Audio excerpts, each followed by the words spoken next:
Okay, great.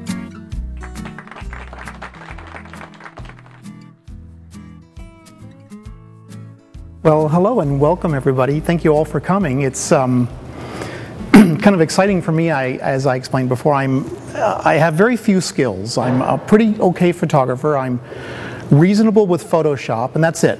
And I'm hoping to, basically show you what I've done over the last few years and give you a sample of the sort of understanding I've come across when I'm looking at different people and things. I'm curious also, how many here in the crowd are actual photographers?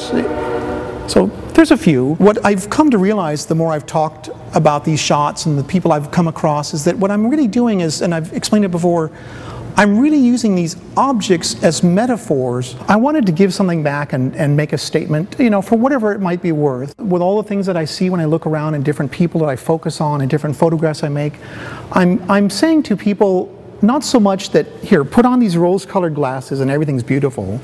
I am really saying in this series of photographs I'll share with you that there's beauty all around us, and it's represented in the character and the integrity of the people who I photograph.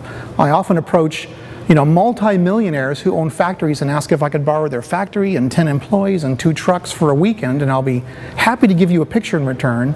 And I also approach guys who just restore an old pickup truck and say, I'd love to photograph you and your pickup truck and this little business and make this true story about what you've done.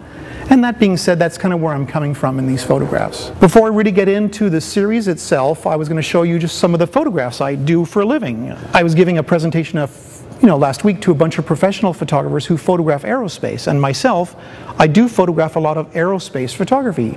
I literally make a living taking pictures of private jets for rich corporations. These are $40 million jets, and when somebody buys a $40 million jet, they get like the special key and a little gold-plated jet, and they get a photo album, like a wedding album of the jet, and I'm the guy that takes those pictures often. It's wonderful.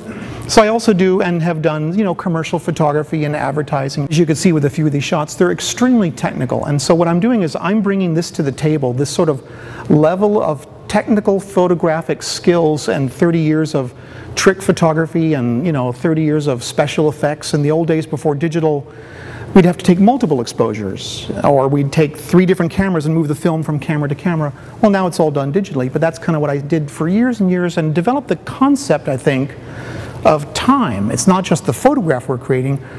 We're breaking up the image we want into different elements of time so we can put it back together. It's a long story, but you get the idea. And that brings me to where we're at now. I love the phrase by Michelangelo, at least it's attributed to him, and it goes something to the effect of, the statue already exists inside the marble block. All he's doing is chipping away all those little pieces of marble to expose the beauty of the statue that's already there. Clearly, tongue-in-cheek, there's a lot of skill and talent and perseverance and dedication.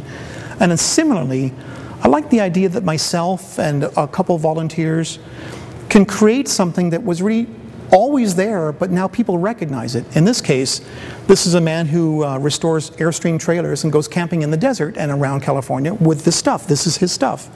We actually took his trailer and went out into the desert. This is the final composition you're looking at now. And remember I told you we shoot separate elements? In this case, I'll shoot a shot long after sunset to get this picture.